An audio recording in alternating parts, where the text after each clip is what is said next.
प्रदेश में जल्द ही केदारनाथ विधानसभा उपचुनाव होने जा रहे हैं, जिसको लेकर बीजेपी अध्यक्ष महेंद्र भट्ट ने नगर मंडल के पदाधिकारियों और कार्यकर्ताओं के साथ बैठक की। साथ ही बैठक में कहा कि जीत तो सुनिश्चित है, लेकिन केदारनाथ चुनाव में जीत के लिए चंपावत का रिकॉर्ड तोड़ना है और नया रिकॉर्ड बनाने का प्रयास जारी है।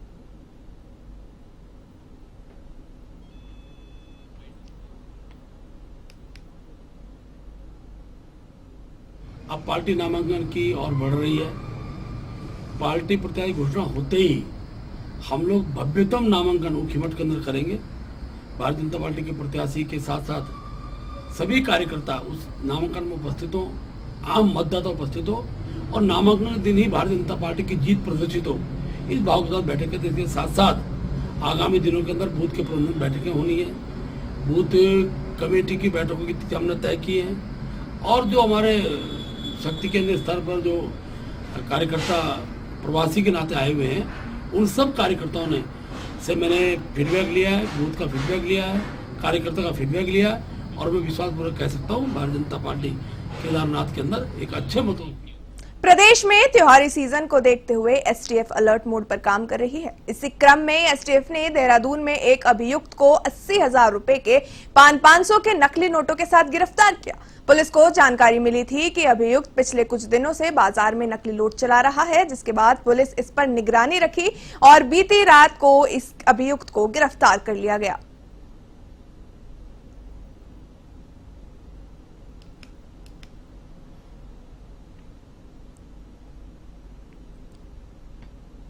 एसटीएफ के द्वारा अरेस्ट किया गया है परमीत। ये मूलतः मेरठ उत्तर प्रदेश का रहने वाला है और लगभग 7 माह से यहाँ मूलचंद एनक्लेव में फ्लैट में रह रहा था और इसके द्वारा ये जानकारी मिली थी कि ये कुछ नकली नोट जो है बाजार में चला रहा है, तो कुछ दिनों से इसकी निगरानी की जा रही थी। कल रात्रि को इसको अरेस्ट किया गया और इसकी कस्टडी से 80,000 के 500 के नकली नोट बरामद हुए। इसके अतिरिक्त कुछ नोट जिनकी अभी कटिंग नहीं हुई थी और सिर्फ प्रिंट हुए हैं वो बरामद हुए हैं और प्रिंटर और इसके साथ जो एसेसरीज हैं नोट छापने की वो इसके पास से बरामद हुई हैं, जो ये कार में लेके जा रहा था। और इसके अतिरिक्त अपने फ्लैट में एक फर्जी कॉल सेंटर भी चला रहा था, जिसमें कि ये लोगों को फोन करके उनको जॉब देने के नाम पर उनसे 1500 से 2000 तक अपने अकाउंट में ट्रांसफर करवा लेता था। और इसी संबंध में 2022 में सेक्टर 5 पुलिस स्टेशन नोएडा से ये फर्जी कॉल सेंटर के संबंध में पहले भी जेल जा चुका है। प्रदेश में भाजपा ने संगठनात्मक चुनाव संचालन के लिए चुनाव अधिकारी घोषित कर दी है। भाजपा प्रदेश मीडिया प्रभारी मनवीर सिंह चौहान ने बताया कि दिए गए लक्ष्य को प्राप्त करते हुए सदस्यता अभियान पूरा हो गया है और वर्तमान में सक्रिय सदस्यता अभियान चल रहा है। साथ ही संगठनात्मक चुनाव की प्रक्रिया भी शुरू हो गई है। वहीं राजपुर विधायक खजान दास को प्रदेश चुनाव अधिकारी बनाया गया है। साथ ही राकेश गिरी, मीरा रतूड़ी और पुष्कर सिंह काला को सह चुनाव अधिकारी नियुक्त किया गया है।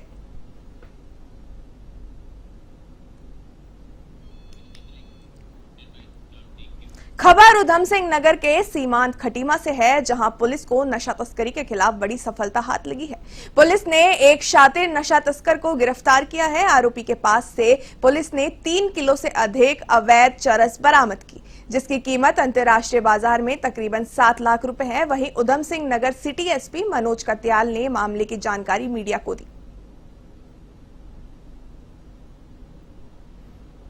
नशा मुक्त उत्तराखंड अभियान के अंतर्गत एक बड़ी सफलता उधम सिंह नगर पुलिस को मिली है, जिसके अंतर्गत हमने खटीमा क्षेत्र में एक व्यक्ति को चरस की बड़ी खेप के साथ बरामद किया है। जो गिरफ्तार व्यक्ति है उसका नाम शाह मोहम्मद है और ये नेपाल से बड़ी क्वांटिटी में लगभग 3 किलो 343 ग्राम चरस इनसे बरामद हुई है। वहां से लाकर के खटीमा उसके आसपास के क्षेत्रों में छोटी छोटी क्वांटिटीज में इसको सेल करने का इरादा था और इसका लंबा चौड़ा आपराधिक इतिहास है। इस पर पहले भी एनडीपीएस एक्ट, मारपीट और आर्म्स एक्ट जैसे संगीन धाराओं में अभियोग पंजीकृत है और इसके बाकी डिटेल में इसके बैकवर्ड और फॉरवर्ड लिंकेजेस हम लोग ट्रेस कर रहे हैं और निश्चित रूप से इस बड़ी बरामदगी से जो नशे की प्रवृत्ति है उस पर रोक लगाने में हमें सहायता मिलेगी और ये अभियान लगातार जारी रहेगा। खबर राज्य की राजधानी देहरादून से है, जहां भाजपा ने अपने सदस्यता अभियान के लक्ष्य को पूरा कर लिया है। भाजपा प्रदेश अध्यक्ष महेंद्र भट्ट ने आज भाजपा प्रदेश कार्यालय में प्रेस वार्ता की और इस मौके पर उन्होंने कहा कि प्रदेश में भाजपा में 20,17,000 सदस्य बनाए गए हैं।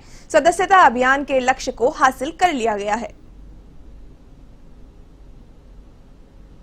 करवा करके अपने प्रदेश के अंदर इस अभियान को आगे बढ़ाया। सभी जिला केंद्रों पर अपने जो संगठन के 19 जिला केंद्र है, उन 19 के 19 जिला केंद्रों पर भारतीय जनता पार्टी के वरिष्ठ नेताओं ने 4 सितंबर उत्तराखंड में लगातार बढ़ रहे सब्जी और दालों के दामों से कांग्रेस भड़क गई है। कांग्रेस ने कृषि उत्पादन मंडी समिति कार्यालय पर अपना विरोध प्रदर्शन किया। मंडी समिति के खिलाफ नारेबाजी करते हुए प्रदर्शन किया गया। कांग्रेसियों ने मंडी समिति के सचिव के माध्यम से कृषि मंत्री को ज्ञापन भी भेजा है, जिसमें सब्जी और दालों के दामों को नियंत्रित करते हुए काम करने की मांग रखी गई है।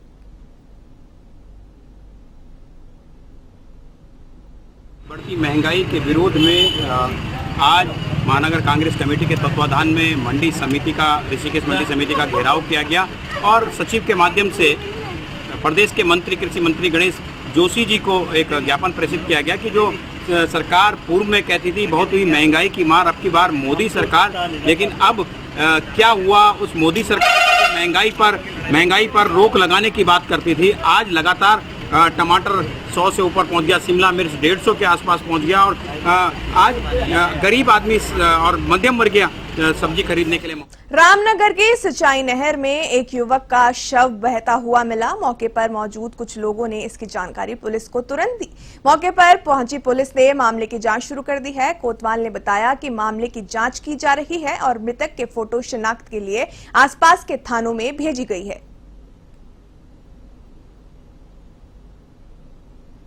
हाथीडगर नहर में एक युवक का शव बरामद हुआ है। शव को पुलिस ने कब्जे में ले लिया है और अभी शव की शिनाख्त नहीं हुई है और शव को शिनाख्त हेतु रखा जाएगा। हमारे द्वारा पंचनामे की कार्रवाई। मसूरी में ट्रेडर्स एंड वेलफेयर एसोसिएशन के तत्वाधान में राधा कृष्ण मंदिर के सभागार में करवा चौथ उत्सव धूमधाम के साथ मनाया गया। इस मौके पर गीत, नृत्य, मेहंदी आदि प्रतियोगिता आयोजित की गई। कार्यक्रम की मुख्य अतिथि उत्तराखंड राज्य महिला आयोग की अध्यक्ष कुसुम कंडवाल ने कार्यक्रम का शुभारंभ किया। वहीं उत्तराखंड राज्य महिला आयोग की अध्यक्ष कुसुम कंडवाल ने एसोसिएशन की ओर से आयोजित करवा चौथ का कार्यक्रम की सराहना भी की।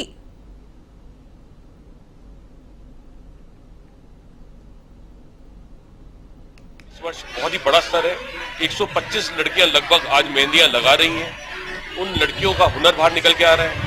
1000 से अधिक महिलाएं मेहंदी लगवा चुकी हैं अब तक और हमें बहुत ही खुशी है कि महिलाओं की पूरी समस्त मसूरी की महिलाओं ने, चाहे वो भिराड़ू से हो, चाहे वो मगरेती से हो, चाहे वो दुदली से हो, दूर दूर से महिलाएं आज आई हैं मेहंदी लगवाने, हमें अपना प्यार दे, आशीर्वाद देने और हम सबको करवा चौथ की बधाई दे रहे हैं। सबको मिलकर रहने की एक सबसे आशीर्वाद मांग रहे हैं और सबसे मिलजुल कर रहने का एक बात कर रहे हैं। मसूरी को विकास की ओर ले जाने की बात कर रहे हैं। रूप से चाहे वो हरतालिका तीज का कार्यक्रम हो, करवा चौथ का कार्यक्रम हो, दशहरे का भव्य मेला हो, होली मिलन कार्यक्रम हो, दिवाली का कार्यक्रम हो, ईस्टर का कार्यक्रम हो, ईद का सबसे बड़ा कार्यक्रम जो ईद का करते हैं पूरे उत्तराखंड में हम लोग करते हैं।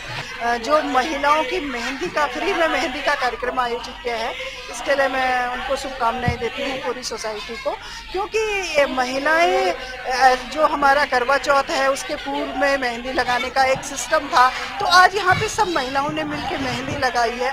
मैं देख रही हूँ कम से कम 2000 के लगभग महिलाएं यहाँ पे हैं और आपस में गेट टुगेदर उनका हो रहा है, एक दूसरे को बातें शेयर कर रहे हैं, एक दूसरे को अच्छे से मिलना होता, क्योंकि मसूरी जैसी जगह में इतनी बड़ी संख्या में महिलाओं को एकत्रित करना बहुत मुश्किल हो जाता है। और सबसे बड़ी बात है, इसका एक संदेश जाता है कि जो हमारी संस्कृति है, जो हमारे त्योहार है, जो हमारे आने वाली पीढ़ी है, वो कैसे इसे जारी रखे, वो उन्हें कैसे पता चले कि हमारे त्योहार आगे भी जो है कि इन्हें भविष्य में। दिवाली का त्योहार जल्द ही आने को है। ऐसे में प्रशासन सुरक्षा को लेकर सतर्क हो चुका है। वहीं इस समय देखने में आता है कि आपराधिक प्रवृत्ति के लोग इस दौरान आपराधिक घटनाओं को अंजाम देने की फिराक में रहते हैं। पुलिस जगह जगह संदिग्धों की रैंडम चेकिंग कर रही है।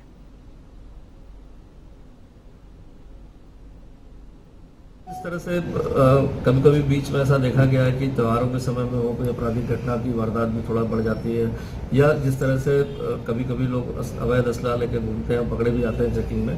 तो इसीलिए जो रैंडम चेकिंग का इसमें प्रावधान रखा गया, खासकर जो युवा एज ग्रुप के लोग हैं उनका जो रैंडम चेकिंग की जाए, साथ ही साथ जो बाइक्स पर घूम रहे हैं उनके नंबर्स वगैरह वेरीफाई किए जाए। क्योंकि हाल फिलहाल 1-2 घटनाएं हुई जिसमें देखा गया कि जो सिक्योरिटी प्लेट है वो ना होकर उसमें स्टिकर चिपका दिया गया था। तो ऐसे लगातार बीच बीच में रैंडम हम चेकिंग का अभियान भी चला रहे हैं कि ऐसे जो संदिग्ध लोग हैं कहीं किसी वारदात के लिए ना घूम रहे हैं। और साथ ही साथ इस तरह के वेपन का एक ट्रेंड बना हुआ है, लीगल के साथ साथ इलीगल वेपन भी लेके शिकायतें आती हैं, तो उसको देखते हुए कार्रवाई भी करते हैं और रैंडम चेकिंग कर रहे हैं, तो जिससे कि इस तरह के लोग जो है उस पर अंकुश। देश भर में आज करवा चौथ का पर्व मनाया जा रहा है। इसी को लेकर उत्तराखंड सीएम पुष्कर सिंह धामी ने ट्वीट किया है। उन्होंने ट्वीट कर सभी माताओं बहनों को अखंड सौभाग्य के प्रतीक करवा चौथ पर्व की बधाई और शुभकामनाएं दी है।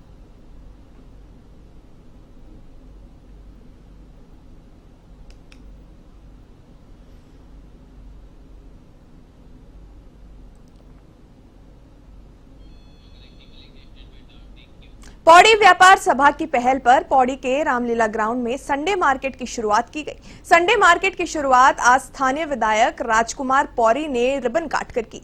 व्यापार सभा की ओर से शहर में व्यापारिक गतिविधियों को बढ़ावा देने के लिए सस्ती दरों पर ग्राहकों सामान उपलब्ध कराने के लिए संडे मार्केट की शुरुआत की गई है। ये बहुत बड़ा और ऐतिहासिक कदम व्यापारिक संगठन के द्वारा यहाँ पर लिया गया है और ये बहुत महत्वपूर्ण एक पौड़ी के लिए कार्यक्रम बना है। और वास्तव में इस तरह का ये जो छोटे छोटे कार्यक्रम हैं इनके माध्यम से हमारे लोगों को जो है बहुत अच्छा एक प्लेटफॉर्म मिलेगा ताकि वो हम अपने जो घरेलू उत्पाद भी हैं और अपने दुकानों के जो सामान हमारे पास रुक जाते हैं तो उनको भी निकालने का एक अवसर मिलता है। वाकई व्यापार सभा के द्वारा जो ये आयोजन किया गया संडे मार्केट का, ये बहुत ठोस कदम है पौड़ी के लिहाज से। मैं ये कहना चाहता हूँ कि पौड़ी को इसकी जरूरत भी थी और निश्चित रूप से जब परिवर्तन होता है, एक नई सोच आती है, तो उस सोच का ये पहला उदाहरण है कि आज जो है हमारे व्यापार सभा में जो हमारे आदरणीय अध्यक्ष हैं यहाँ श्रीमान विनय शर्मा जी, उन्होंने जो है एक नई सोच के साथ उनकी पूरी टीम ने जो ये आयोजन किया है ये काबिले तारीफ है और मैं उनको भविष्य की शुभकामनाएं पेश करता हूं। निश्चित रूप से इस तरह की सोच और इस तरह की पहल जो है पौड़ी को एक नया मुकाम देगी और पौड़ी के लिए मील का पत्थर साबित होगी। कैबिनेट मंत्री गणेश जोशी ने झाकन के दून विहार वार्ड में राज्य सेक्टर कार्यक्रम के तहत स्वीकृत दून विहार वितरण प्रणाली पेयजल योजना के निर्माण कार्य का उद्घाटन किया। यह योजना 430.20 लाख रुपए की लागत से बनेगी। इस दौरान कैबिनेट मंत्री ने दून विहार में निर्माणाधीन सामुदायिक भवन का निरीक्षण कर निर्माण से संबंधित दिशा निर्देश भी दिए।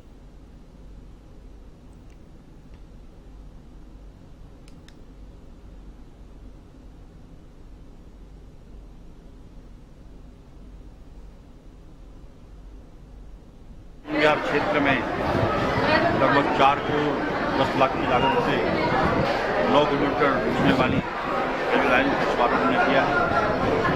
क्योंकि एक बार व्यक्ति बिना सड़क के पानी बिजली की रह सकता है, लेकिन बिना पानी के व्यक्ति रह नहीं सकता। वो पानी को कितना हमारी सरकार की प्राथमिकता है और धामी सरकार का संकल्प है कि जिन कामों का शिलान्यास हम करेंगे उनका उद्घाटन होगा।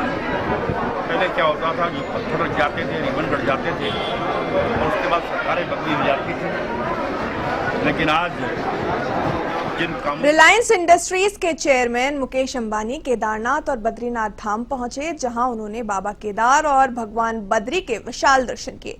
मुकेश अंबानी पहले बद्रीनाथ धाम पहुंचे, उसके बाद केदारनाथ धाम दर्शन को पहुंचे। बद्री केदार मंदिर समिति के अध्यक्ष अजेंद्र अजय समेत तमाम पदाधिकारियों ने उनका स्वागत किया। उन्होंने बद्री विशाल के दर पर पहुंचकर वेद पाठ और पूजा संपन्न की। इसके बाद उन्होंने मंदिर परिसर स्थित माता लक्ष्मी मंदिर के भी दर्शन किए।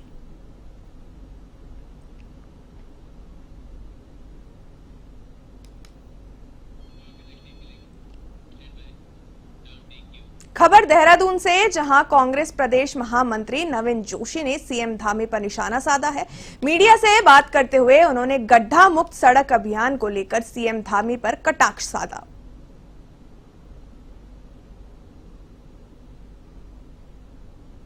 देखिए, जनसंवाद से जन समर्थन के तहत आज हम मालसी में आए हैं। मसूरी विधानसभा के अंदर ये पड़ता है, सिनोला गांव है। यहाँ पर मुख्यमंत्री धामी जी ने घोषणा करी थी कि हम 15 अक्टूबर तक पूरे प्रदेश को गड्ढा मुक्त करेंगे, लेकिन हकीकत ये है कि 5% भी गड्ढे पूरे प्रदेश के अंदर नहीं भरेंगे। अभी यहाँ पे जब हम आए हैं तो यहाँ पे गड्ढों का पूरा रोड ही पूरे गड्ढे हैं इसमें, और जगह जगह पानी भरा पड़ा हुआ है। लोग जब रोड को पार कर रहे हैं तो उनके ऊपर पानी के छींटे पड़ रहे हैं, और ये पानी लोगों के घरों में भी घुस रहा है। और डेंगू का सीजन चल रहा है, छिड़काव के लिए सरकार ने कोई भी व्यवस्था नहीं करी। इनके जो मेयर हैं वो पूरे 5 साल उन्होंने अपने स्वागत समारोह में इन्होंने व्यतीत कर दिए। कोई भी देहरादून के लिए इन्होंने ऐसा काम नहीं किया जिसको हम भारतीय जनता पार्टी की उपलब्धि कह सकें। स्मार्ट सिटी प्रधानमंत्री जी का ड्रीम प्रोजेक्ट था कि हम स्मार्ट सिटी बनाएंगे। हल्द्वानी के ट्रेचिंग ग्राउंड में रखे लाखों टन कूड़े में आग लग गई। अज्ञात लोगों द्वारा लगाई गई आग के बाद पूरे इलाके में बदबू और धुआं ही धुआं हो गया, जिससे कि आसपास के इलाकों में सांस लेना दुर्भर हो गया। घटना की जानकारी नगर आयुक्त को मिलते ही मौके पर वो पहुंच गए। नगर आयुक्त ने आग बुझाने के लिए नगर निगम की गाड़ियों के अलावा फायर ब्रिगेड से भी मदद मांगी है।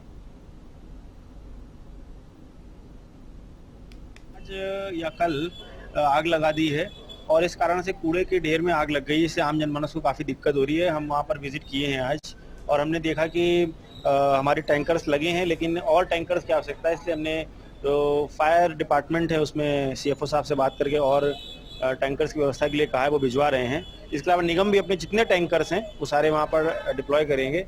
एक लॉन्ग टर्म प्रॉब्लम है वहाँ पर असामाजिक तत्वों द्वारा आग लगाई जाने की, तो हमारे कैमरे की लाइन भी काट दी है असामाजिक तत्वों ने, तो उसको भी आज हम लोग ठीक करवा करके दोबारा से करेंगे। सिक्योरिटी गार्ड भी लगाएंगे।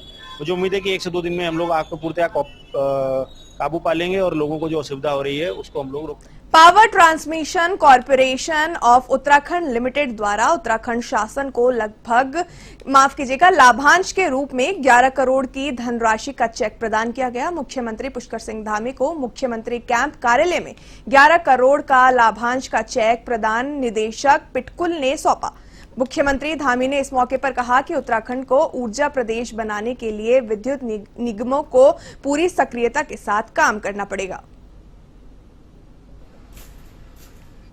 ये पिटकुल का जो है 20 साल के इतिहास में सबसे बड़ा लाभांश जो है इस बार हमने 11 करोड़ का माननीय मुख्यमंत्री को दिया है। पिछले वर्ष 5 करोड़ का दिया था। पिछले वर्ष वित्तीय वर्ष में पिटकुल का जो प्रॉफिट था वो लगभग 27 करोड़ था और इस बार जो हमारा प्रॉफिट बढ़ के 141 करोड़ हो गया है। तो यह सब जो है इसका श्रेय माननीय मुख्यमंत्री जी का जो मूल मंत्र है कि सरलीकरण, समाधान, निस्तारण और संतुष्टि के तहत पिटकुल द्वारा एक टीम के रूप में कार्य किया जा रहा है, जिसके अंतर्गत हमारी विभिन्न परियोजनाओं का जो है हम समय पर पूर्ण कर रहे हैं। हमारे जो अनुरक्षण का कार्य है और जो हमारे मेंटेनेंस का कार्य है वो बिल्कुल सही तरीके से चल रहा है, जिसके परिणाम स्वरूप पिटकुल की जो सिस्टम। पहाड़ों की रानी मसूरी में 2 युवकों नशों की हालत में लाइब्रेरी मस्जिद में नमाज के समय घुस गए। आरोप है कि युवक मुस्लिम समाज के खिलाफ अपशब्द बोलकर उन्हें ठेस पहुंचाने लगे। मामले में मसूरी पुलिस ने एक युवक को गिरफ्तार कर लिया है। वहीं दूसरे युवक के स्वास्थ्य ठीक न होने के कारण उसे मसूरी के उपजिला चिकित्सालय में भर्ती कराया गया है। पुलिस की निगरानी में उसका इलाज जारी है। कपिल राणा और अनिकेत अग्रवाल नशे की हालत में थे, जो मस्जिद में बगल लाइब्रेरी चौक के पास मस्जिद है उसमें चले गए थे। तो अपनी माफी मांगी थी, उसी में आपस में दोनों पक्षों के बीच में, 2 समुदाय के बीच में थोड़ा कहासुनी हो गई थी। उसमें दोनों पक्षों ने आज आपस में बैठ के निपटा लिया है। A1 उत्तराखंड में फिलहाल के लिए इतना ही। मुझे दीजिए इजाजत। नमस्कार।